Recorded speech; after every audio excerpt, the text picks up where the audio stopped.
நாத்தனார் தான் புதிய மாமியாரா? இதான் தலைப்பு. அவங்க எங்களை ஒரு மனுஷியா கூட அவங்க மதிக்கல, எங்களை ஒரு மிஷினா பாக்குறாங்க. 24 hours நாங்க வேலை பார்த்துக்கிட்டே தான் இருக்கணும்.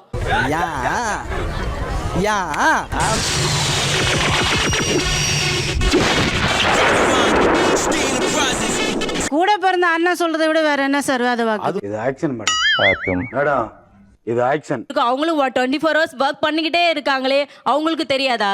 நம்ம மட்டும் வந்து இங்க சொகுசா உட்காந்து சாப்பிடுறோமேன்னு சொல்லிட்டு. ஓசியில சோறு போட்டா எங்க வேணாலும் கிளம்பிடுறதா? அப்ப சோத்துக்கு எங்க வேணாலும் போயிருவேன். வெக்கமா இல்ல? எனக்கு தெரிஞ்சதுதானே சார் நான் வரேன். இது அவங்க கஷ்டப்படுறாங்க ஆமா, தெரிஞ்சதான் சார் வரேன். ஏன்னா எங்க அம்மா வீட்டுக்கு நான் வரேன். நீங்க எல்லாம் மாடு முட்டியா சாப்பிடுற ஐடியா? இப்ப நீங்க 4 நாள் வந்து உங்க அம்மா வீட்டுல இருக்க மாதிரி அவங்க 4 நாள் அவங்க அம்மா வீட்டுல போயிருந்தா நீங்க ஒத்துப்பீங்களா? அது எங்க அண்ணன் பிரச்சனை, அவங்க பிரச்சனை சார், என் பிரச்சனை இல்ல. அது இப்படி குண்டக்க மண்டக்க பேசினா ஒரு மனுஷன் என்னதாப்பா பண்ண முடியும்பா? 2 பேர்ல யாருன்னா ஒருத்தர் சொல்ல வேண்டியதானே, நீ ஏன் அப்பப்போ வந்து உட்காந்துக்கிற, உன் வீட்டு தேடி போன்னு சொல்ல வேண்டியதானே. ஒரு ஒளிவு மறைவா தான் சொல்ல முடியும், அதுக்கு நேரா சொல்ல முடியுமா? ஒளிவு மறைவா சொல்லித்தான் இருக்கீங்க. அப்பயும் நம்ம திட்டிக்கிட்டே தான் நம்ம ஏதாவது ஒண்ணு செய்வோம். பாத்திரத்தை தூக்கி போடுவோம், கோவத்தை வந்து பிள்ளைங்க மேல காட்டுவோம். ஆனாலும் அதை அவங்க புரிஞ்சிக்க மாட்டாங்க. இதை விட என்ன உங்களுக்கு இண்டிகேஷன் வேணும்? நான் அதெல்லாம் கண்டுக்க மாட்டேன் சார், நான் அதெல்லாம் கண்டுக்க மாட்டேன்.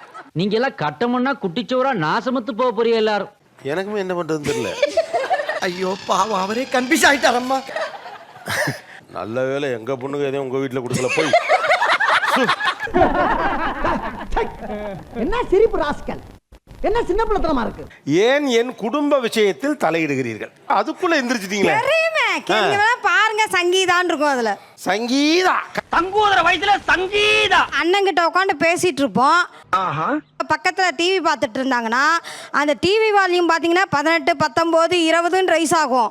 ஆனா அது டிவி வால்யூம் ரைஸ் ஆகுது இல்ல, அவங்க பிபி ரைஸ் ஆகுது. கண்டு விட்டாளையா, சூச்சமத்தை கண்டு விட்டாளே.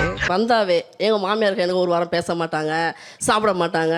அப்ப நாங்க வராத சமயத்துல வீட்டுல பிரச்சனைகளே வரது இல்லையான்னு கேளுங்க. என்ன பசிக்கிட்டு இருக்கா? எதுக்கு எடுத்தாலும் எனக்கு மடக்காம. அது பிரச்சனை வந்துதான் நாங்க பார்த்துப்போம், அந்த அளவுக்கு பெருசா போகாது. அப்ப நாங்க வந்துட்டு போனதுக்கு அப்புறமா வந்த பிரச்சனை வந்து உங்களுக்கு பெருசா தெரியுது. என்ன ஜோக் காட்டுறீங்க? என்ன ரங்கா ஜோக் காட்டுறீங்க எல்லாரும்? இன்னும் கொஞ்சம் நல்லா கட்டி கொடுத்துருக்கலாம், பாழ்கணத்துல தூக்கி தள்ளி விட்டுட்டீங்க அப்படின்னு சொல்லத்தான் சொல்லுவோம். அதாவது வாய்க்கு வந்தபடி எல்லாம் பேசப்படாது, எதா இருந்தாலும் நியாயமா பேசணுமா இல்லையா? ஒரு தாய் வீட்டுல இருந்து என்ன செய்யணுமோ எல்லாம் நாங்க செய்கிறோமே. இருந்தாலும் இது செய்யல அதை செய்யல நீங்க என்ன சொன்னீங்களோ அவங்க அதை வந்து பிரச்சனை. எல்லாம் ஒன்னால அவங்க வருவாங்க, வாரத்துல 4 நாள் இங்கதான் இருப்பாங்க, 2 நாள் தான் அவங்க வீட்டுல இருப்பாங்க. நான் வர எனக்கு இதெல்லாம் ரெடியா இருக்கணும். ஓசியில சோறு போட்டா எங்க வேணாலும் கிளம்பிடுறதா? டீ ரெடியா இருக்கணும், காஃபி ரெடியா இருக்கணும். நம்ம வேலைக்கு போகும்போது எல்லாம் ரெடி பண்ணி வச்சுட்டு நம்ம கிளம்பணும். போட்டு விடுறீங்க, போட்டு விட்டு நீ வாழணும், நான் சாகணும். சார் அதுக்கு தானே சார் மருமக செஞ்சு கொடுக்கறதுக்கு தானே சார் வீட்டுல மருமகன்னு ஒருத்தர் வச்சிருக்கிறது. அப்புறம் மூக்கு புடப்பா இருந்தா சில நேரத்துல இப்படி எல்லாம் யோசிக்க தோணும். கணவரை தான் சார் கல்யாணம் பண்ணிட்டு வந்தேன், அவங்களும் சேர்த்து கல்யாணம் பண்ணல. வீட்டுக்கார மட்டும் கிளம்ப, அப்ப நாத்தனார்லாம் எங்க சார் போறது? பாருங்க போ. நீங்க 4 நாள் என் அம்மா வீட்டுக்கு வரீங்கன்னு கேக்குறாங்க. சார் நான் வரலன்னு சொன்னா கூட எங்க அண்ணன் விட மாட்டான் சார். இந்த பிழைப்பு பிழைக்கிறதுக்கு என் கூட சேர்ந்து பிச்சை எடுக்கலாம். நாத்தனாருக்கும் ஒரு குடும்பம் இருக்குல்ல, அதை ஏன் பார்க்க மாட்டாங்க?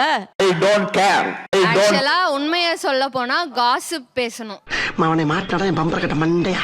உங்க நாத்தனாரு உங்க வீட்டு பொண்ணு, அந்த பொண்ணோட பிரச்சனை உங்களுக்கு எப்படி ஒரு காசிப் ஆகும்? மாட்டினாடா மானஸ்த. சரி, நாத்தனாருக்கு என்ன உரிமை இருக்கு முதல்ல சொல்லிருங்க. எங்க அம்மா அப்பா வீட்ல ஒரு ஃபங்க்ஷன் நடக்க போகுதுன்னு வச்சுக்கோங்க, நீ வருவியா அப்படின்னு என்ன கேட்டுட்டு தான் அந்த டேட் வைக்கணும்.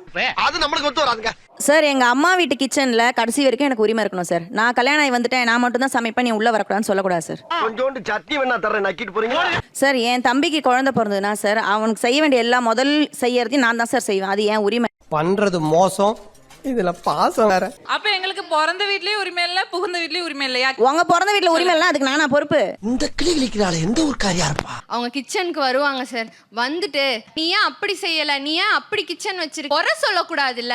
உனக்கு வேலை இல்ல தெரியுது எனக்கு. கிச்சனுக்குள்ள இடம் கொடுத்தாதான் கலகம் பண்ணி விட்டுறீங்கிறாங்க. ஏட்டா சொல்லு முதலியா இழிக்கிற. இப்படி இருக்கே, இதை பண்ணலாம்ல, இது இப்படி ஆர்கனைஸ் பண்ணி வை, நானே சொல்லிடுவேன் கூப்பிட்டு.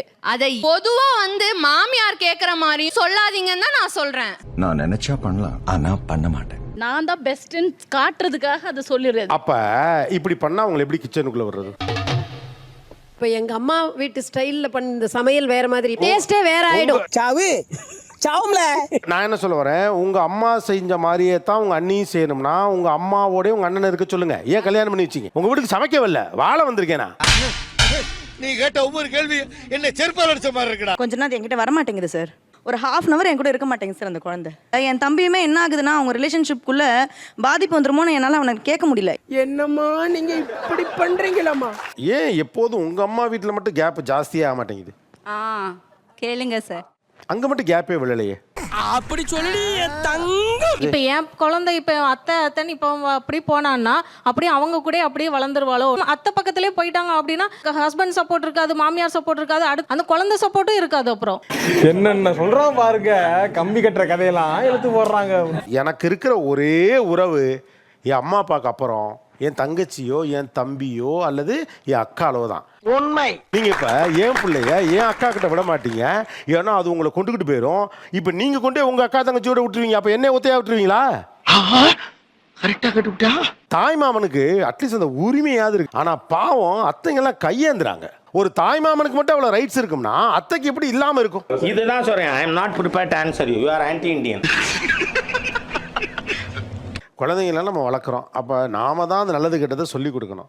ரொம்ப பெரிய உறவுங்கிறது அத்தை தான். அப்படி இருக்கிறப்ப இந்த இவங்களோட ஏன் சேர விட மாட்டேங்கிறீங்க? வந்து இப்ப நான் என்ன உங்கள்கிட்ட சொல்றது? அந்த அத்தை பொண்ணு பிடிச்சி கல்யாணம் பண்ணிட்டு வச்சிருவாங்களோன்னு பயம் சார். பண்ணட்டும், ஃபேமிலியே வேணாம் போடுவாங்க, பொண்ணு மட்டும். அந்த ஃபேமிலியே வேணாம். ஏன் வேணாம்? அது வந்து உறவுலயே ரொம்ப இமோஷனலான ஒரு உறவு வந்து அத்தை உறவு. அப்படிப்பட்ட ஒரு அற்புதமான சொத்தை இவ கெடுத்து விடுவா, கோல் மூட்டி விட்டாங்கிற சின்ன பிள்ளை காரணத்தெல்லாம் வச்சுக்கிட்டு நீங்க உங்க பிள்ளைங்களுக்கு கொடுக்காம இருக்கீங்க. நோட் பண்ணுங்கப்பா, நோட் பண்ணுங்கப்பா, பின்றாம்பா. நான் சொன்னேன்னு எழுதி வச்சுக்கோங்க வீட்டில் போய். உங்க மேல எவ்வளவு வேணாலும் உங்களுக்கு பகை இருக்கலாம், ஆனா அதை ஒரு நாளும் உங்க பிள்ளைங்க மேல அவங்க காட்டவே மாட்டாங்க.